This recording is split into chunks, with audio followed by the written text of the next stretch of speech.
What's up, everybody? This is Joe from Support and Resistance Trading. I'm going to make a video today. I've been asked by a lot of people on how to day trade options and how that can easily work and how you can really grow an account.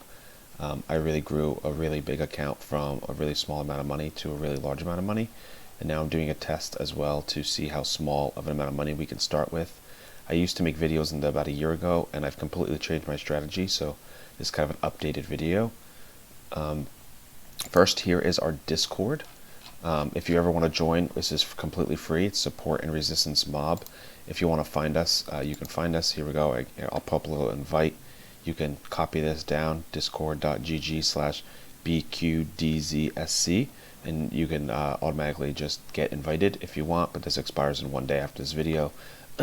If not, then just send me a message and we'll get you in, or you can search for our Support and Resistance Mob. We're completely free. There's just a group of us that chat every day on trading. We're not trying to push some free plan or use our Lambos to try to entice people in. We're just trying to give free information and make money together. All right, so this is how I have my stuff set up. I use Thinkorswim. If you're not familiar, Thinkorswim is probably one of the best platforms to trade options. There's 65 cents a contract per side, so about $1.30 plus some pennies for some other executions in there. So it's pretty cheap. If you email them, you can sometimes get cheaper commissions and they'll lower it for you. So right here I got a simple chart, 1 minute setup. I got my active trader. This is where I'll put my trades in. I buy and sell off of this. Time of sales once the market is open. This is Sunday, the 31st of May, 2020. So this would be showing up. This is the level 2. I got a SPY chart down here, a watch list, and this is where my actual current positions would be. And I have a monitor over here on the left, which you can't see, that I just got, that shows 2 other charts that I can watch 3 stocks at once. So pretty much what I watch is I watch the main couple stocks and a couple hype stocks of the day. Lately with the COVID, right? Something like mRNA or GILD maybe moving pretty solid. Anything like that based on news. I don't trade any pennies. I trade stuff with liquidity in the options. Okay, so it's usually the same stuff every day. Tesla's pretty much been my big go. Nvidia, Netflix, something like that. If you had a little bit more liquidity, right, you could trade something like Amazon or Google. But this is kind of, like I said, the main stuff I trade. So how do we trade options, right? Everyone's always so interested in stock. And if you want to trade something like Tesla, right, at $835 a share, you're going to need a lot of liquidity, right, and leverage to be able to buy a lot of shares to then make something on a move on Tesla, right? If you want to buy 100 shares of Tesla, you can do the math on how much that's going to cost you. And if you want a $5 move, you're going to make $500, and you're going to need all that liquidity to do so. So this requires, what's nice about options is you don't need a lot of money to make a lot of money, okay? So let's explain options. This is probably the most confusing thing to people. I made a video about this in the past, but I'm going to kind of go through it again. So you have one video you can watch. So here is an options chart, okay? All this other stuff up here kind of ignore, but options chart. These options expire June 5th, okay, which would be this Friday coming up. Again, today is Sunday. They will expire on Friday. You never hold them, okay? I never hold them more than a few minutes. So the expiration doesn't matter. There's another thing you may hear about called theta, which would be time decay. Again, to me, does not matter because I'm not holding it long enough for theta to really eat away at my profit unless it's a Friday. And I'll talk about Friday in a little bit. Okay, so options. Call side, put side. Call, you want the stock to go up. Put, you want the stock to go down. Okay, these are different strike prices. Okay, if you can clearly see, we have different values, right? So we have the bid and the ask on the call side.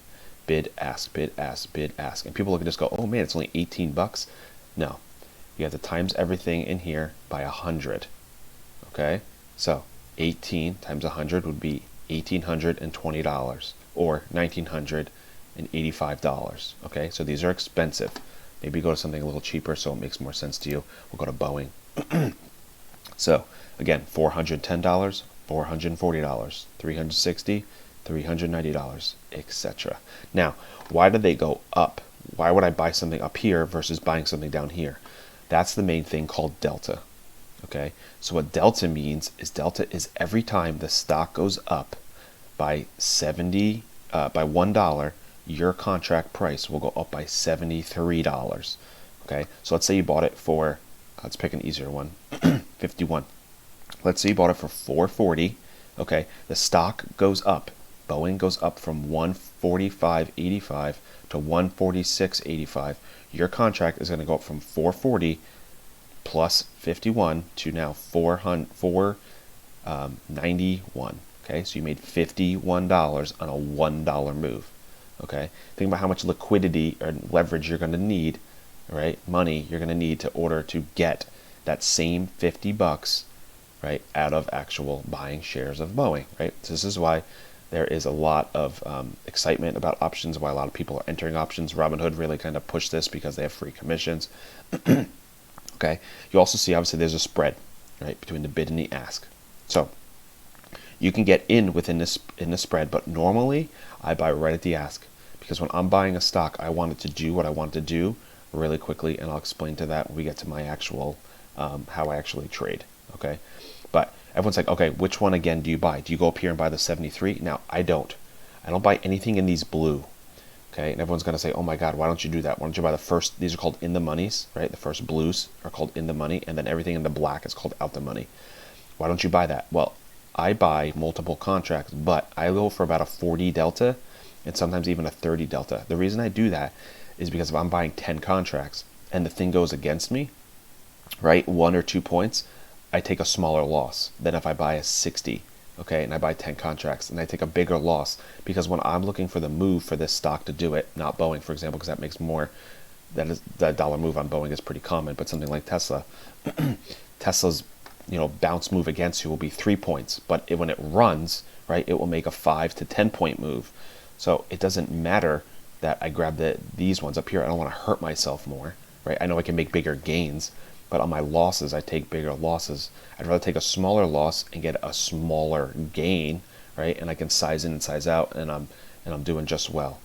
Okay, so I try to buy in here, to be honest, and a lot of people are shocked by that. Okay, 45, 41, 38. Now, as we get closer towards the end of the week, like Thursdays and Fridays, I'll kind of come up in here, and I'll definitely be buying these 45s.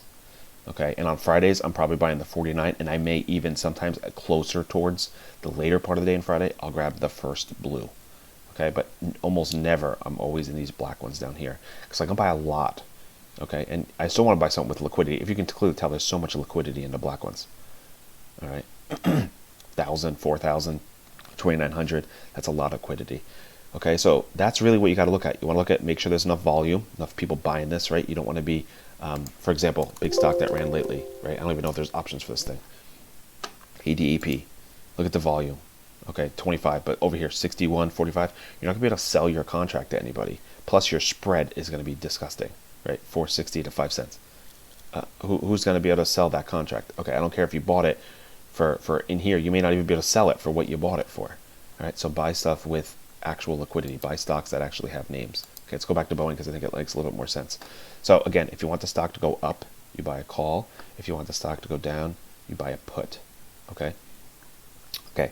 Volume, really important. Like I said, the delta, really important. Now, implied volatility is like if the stock has a lot of hype and news within it. For example, like pre-earnings, these options will get to be a lot more expensive because there's a lot more implied volatility built into the contract. So let's say it was earnings next week for Boeing. These contracts may be 300% or 200% implied, so they may be 2 to 3 times more expensive. And that can just be a little bit more brutal. So you may not even want to trade that. I don't like to trade around earnings because I don't want to pay more, right? I don't care that earnings. I'll trade after earnings and trade all the excitement after the earnings happens. All right, so second thing you also want to look for is make sure your spread is not too great. So 315, 350 is not bad. These will tighten up as the stock wants to chill out a little bit. The more excited the stock gets, the more the spread will increase. Okay, but as the stock is, say, slowly moving, maybe around 11 o'clock, 10:30, we start to get a little bit slower and less of those crazy whipsaw moves in a stock. These will tighten up a lot. And again, you can trade something cheaper. For example, AMD. Right? Look at this. We got dollar spread, right? We got $6. Okay, this is completely doable to trade.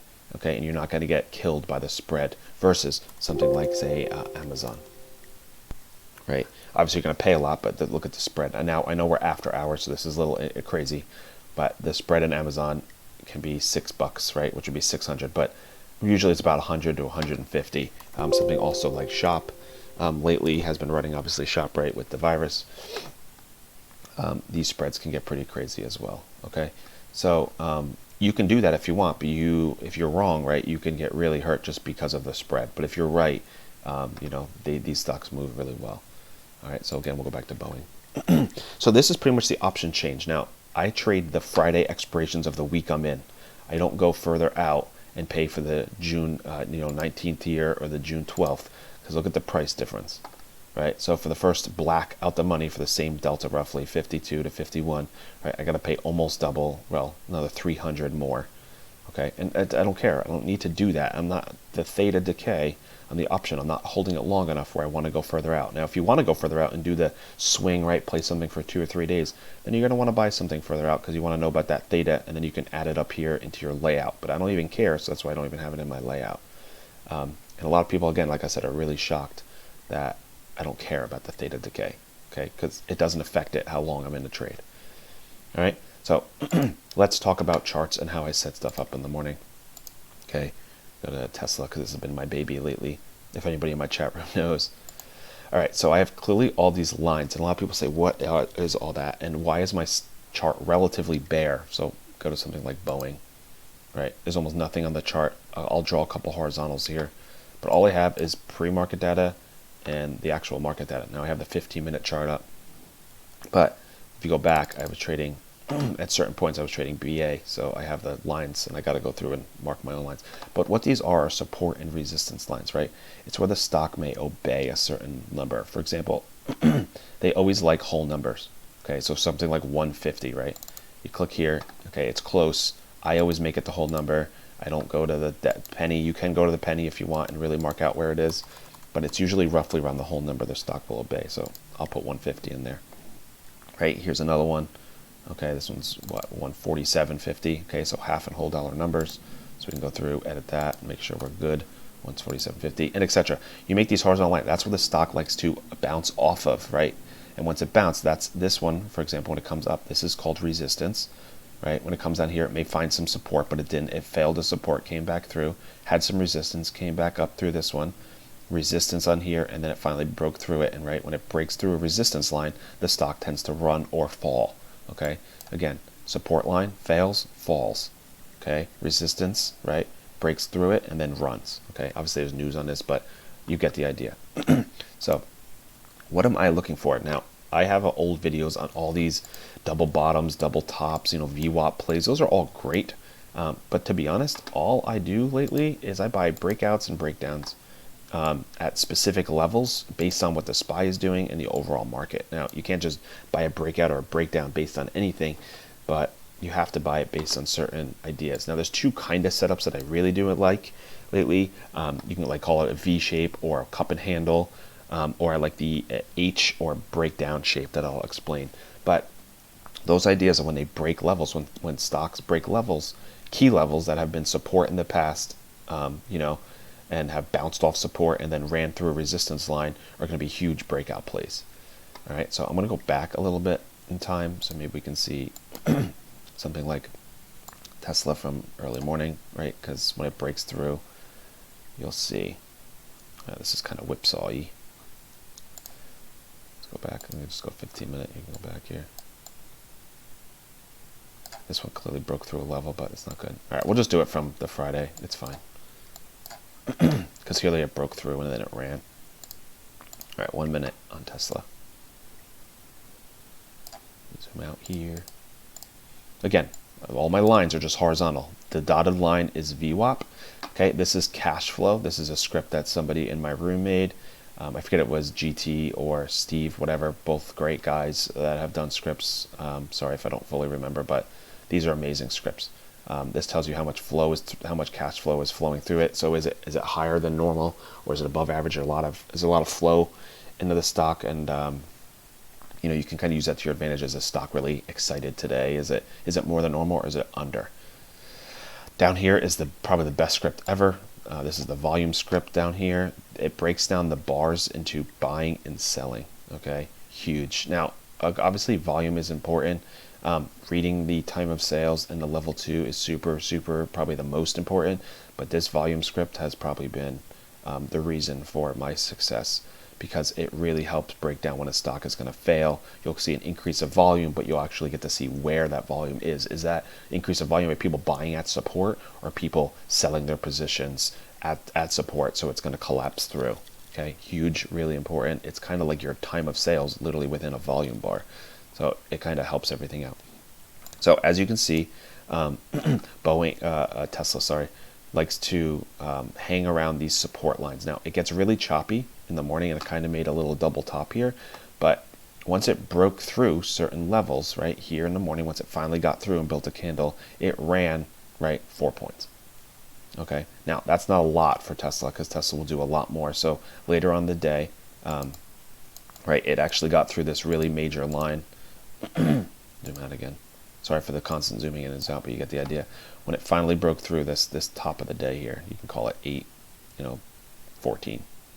Okay, once it got through, look at that candle push. You can really even call it in here was really when it finally got through this 8:12, 8:13 level. Once it finally got through, I'm gonna actually chart this because I think this is huge.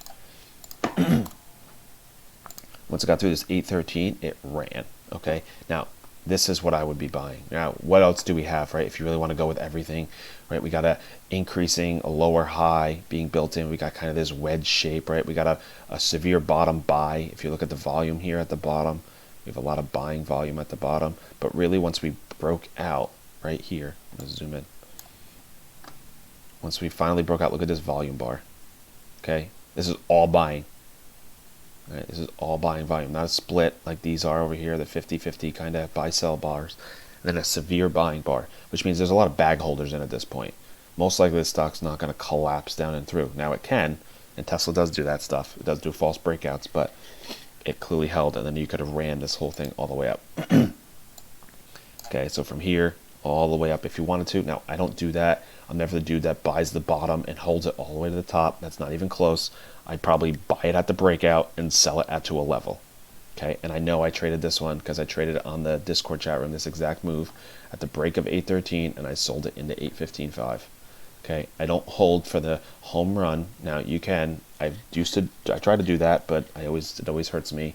You can grab 10 contracts and sell into the move, but you can buy into the move or you can buy after the move. Lately, I find when I'm charting stuff, I'll find macro, I don't know if you call it macro or micro, but little support that when it finally does break that little support or resistance line, sorry for saying support, for that little resistance line, it's going to go. Now, when it finally broke through this 812, 32, 812.4, look what happened. We got a volume bar and then we rarely broke through it. Okay, these stocks are traded a lot on computers and are algo traded. Okay, so these massive institutions are trading these, and the computer programs set stuff to buy at certain points and they sell it at certain points. And when you get these volume increases, I mean, it's going to get bought up and people are going to buy it, and we get a massive spike through. In 2-point move on one Tesla option, right?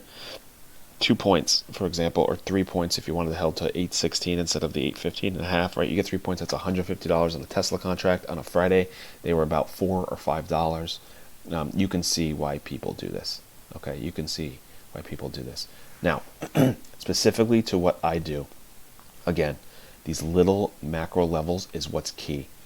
Sometimes you can buy it up in here, and I've chased stock and I bought it at the breakout, but sometimes Tesla will do this. It will break above, fail to hold above, and then collapse down, right? As we get volume increase, this is in the morning. See, we get this spike, right? We get these constant spikes. This is 50-50 here. You get a spike above and you get a false breakout. You don't get any follow through, and you really got to be looking at the level 2 at that point and the time of sales to see what you're seeing.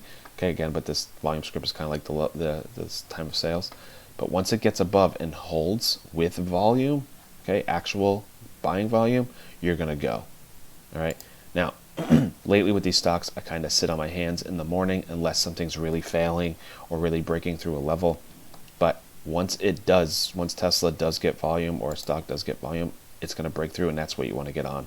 Again, breakdowns, breakups. Look at when it broke through the lows of the day. Okay, you could have played this play. I chased this, but you could have played this right when it broke down. Look, you get 3 points. Now, these moves can be way bigger, okay? They can be bigger, they can be smaller, but usually in Tesla, you'll get a 3-point move, 4-point move out of a go, and that's a pretty good risk reward. You can get about a point and a half, point and a half on like Apple, okay? But Tesla will give you a lot more, so that's why on Thursdays and Fridays Tesla can be really lucrative because of the price of the actual options are cheaper versus on Mondays that are $2,000 or whatever. Okay, so that's how I actually trade. You can trade so many setups, right? You can trade, it's looking like a bear flag or a bull flag, or like I said, double bottoms, or buy the dips, buy off those support levels of 805. You could have bought this huge support level and ran it to 813. That's sweet, right? That's just, again, not how I trade. And this is how all I do.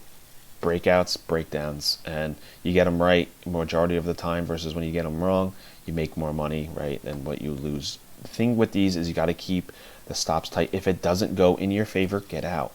Don't wait for it to come all the way back down from, you're trying to buy the 813 breakout, all the way to come back down to 810. I'm sorry, you can do that, but you're going to lose a lot, because if it fails at 810, it's going to go and you just lost a lot of money. Rather, if it doesn't go, just sell your position and you can re-enter later. Maybe it curls down here and then eventually breaks out, right, making another higher low. Okay, don't bag hold these things. Don't overstay your welcome. Don't buy here and just say, I'm just going to hold for 9 hours, and wait for the end of the day, because there's so many times where Tesla will buy here and then it will spike up and then just collapse all the way down to like $700. Okay.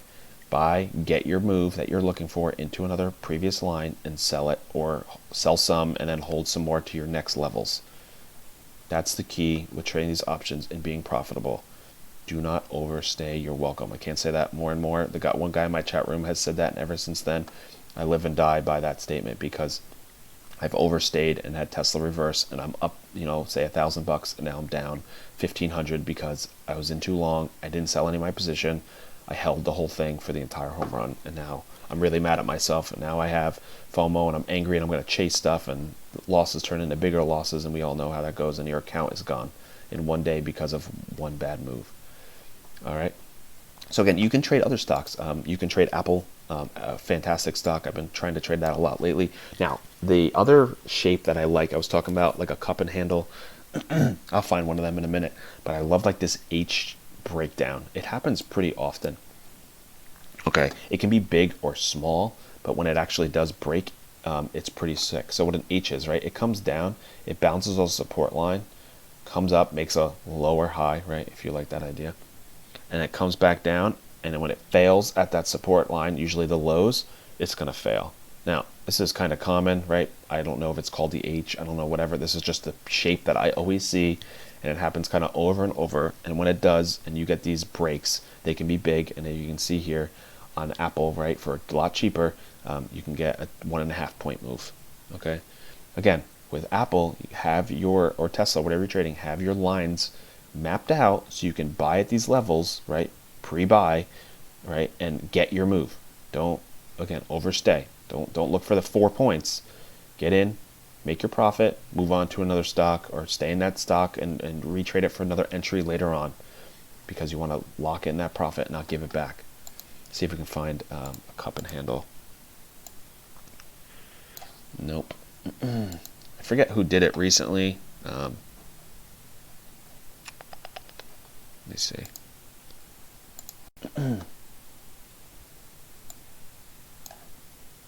Here's kind of an H breakdown, right? Boom, fail.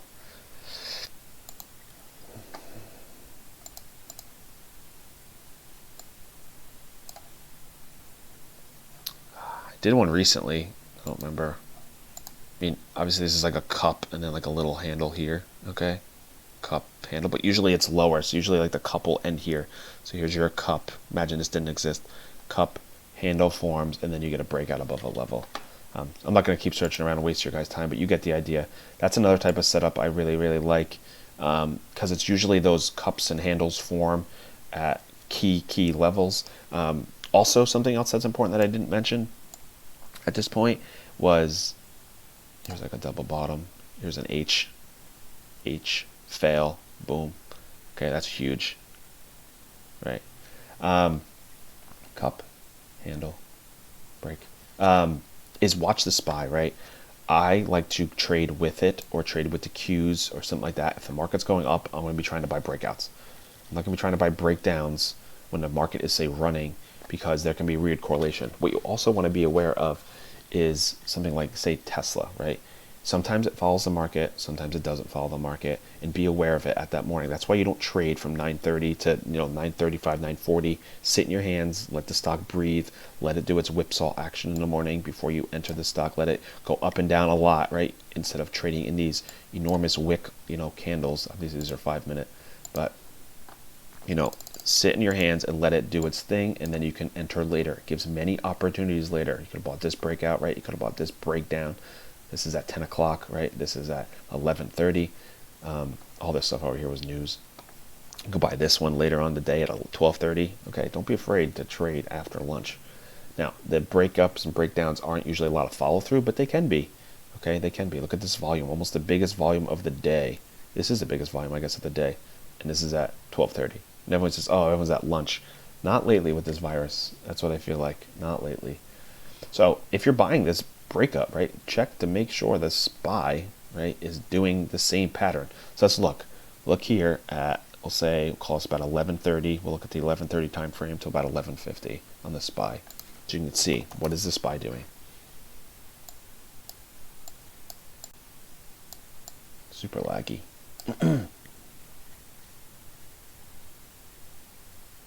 Now, SPY was actually at VWAP. This right here was the Tesla pushing up into VWAP. Okay, enough to give you an indication that we have an attempt to go higher at that point. Okay, attempt to go higher at that point. Now, if we broke above, that'd be even bigger, right? The bigger signs would be, for example, let's say this was it right here. This was the same time frame at which Tesla was breaking out. If the SPY breaks, say 303, and Tesla goes, I mean, it's all going. Okay, it's all going. But a lot of the time, they usually follow each other. Tesla sometimes follows reversals. As the SPY, say, reverses from a bottom, I mean, Tesla's going to extremely reverse from a breakdown. Okay, if Tesla was falling and the SPY immediately gives a little reversal indication, Tesla's going to give a massive reversal indication. Those are the things you have to look out for. You can't just trade the stock, unless there's some crazy hype, like I said, like MNRA or GILD based on Corona news or something like that. You should trade the actual ETF and the overall market at the same time, so you really know what you're buying and why you're buying it, right? You should always have a plan when you enter a trade. I'm going to enter here and I'm going to exit here. Don't enter based on what somebody told you. If somebody told you enter there, look at your chart and say, okay, this is why I would enter here and this is where I would get out, right? And have a profit target. Don't just shoot for the moon. Don't average down. If this thing starts coming down, don't be buying into here. I mean, I don't do that. You're just asking for a problem and you're asking to take a big loss. Just get in, size in if you want. Like I said on this Tesla breakout, right? Buy one or two here. As soon as it confirms and breaks through, buy some more, and then sell into the move. Sell into this, right? And don't overstay. If you want to hold, like I said, buy 10, right? And hold 2 maybe here. And if it gets below 814, sell the rest. What I hate that people do is they'll buy, say, 10 here, right? They'll sell 7 here as it goes up. They'll sell 7, and then they'll hold the last 3 at break even. So they'll put them down here. Why would you let the stock give all this back to you before you got out? That's just giving away money. So maybe hold it 50% of the way. Maybe hold at the top of this candle. Because really, look at the buying volume. A lot of bag holders got in at the end here, and really in here. So that means a lot of people bought right at this 813.80. So if it gets below there, then you sell. You still take a little bit of profit. Don't let it come all the way back. You made a nice $2, $2.50 move or $3 move, and you let all that go. I don't care if it's 2 contracts. I don't care if you got most of the move. You gave it back for no reason because you were greedy, hoping for the bigger move. Hold a stop at a really good point and don't let it all go against you. Okay, so this is how I trade the options pattern. Okay, I don't really use a scanner. I don't use anything else. I don't use EMAs anymore, or simple moving averages, or exponential moving averages. I use the VWAP indicator. This guy, awesome guy, Omar, in our room. Shout out to Omar. What up, everybody? It's Omar. He uses a really cool VWAP setup that I've been trying out in paper trading. It's like a higher lower indicator that's actually been working, and this other volume one that he's been playing with. But right now this is all I use. I keep it simple. It works for me. This volume script has been a godsend. It's really helped a lot to determine when a move's going to go, and all you got to do is take more wins than losses. All right, so this is a nice little update on the previous video that I made. If you have any questions, again, see me in that Discord chat room or message me on YouTube and I will get back to you hopefully soon. All right, and again, I'm just a normal dude just trying to show you how to do it. There's no money involved here. I just want you to see, you know, how easy it is to make money on just some simple setups, but really looking at the actual, you know, level 2 volume and time of sales and trading the price action versus constantly trading, you know, every double bottom I'm going to buy, or every, VWAP bounce I'm going to buy like I used to play, because the VWAP is great and it does bounce off the VWAP, but that's not really honestly guaranteed every single time, and you take way more losses than you do wins, and there goes your account. Okay, sure things, in, out, and don't overstay your welcome. Big tips of the day. All right, guys, this is probably the last video I may make in a while. I just want to make a nice little new summary in 2020 of how to trade some options. If you have any questions, again, you know where to contact me. All right, thanks, guys.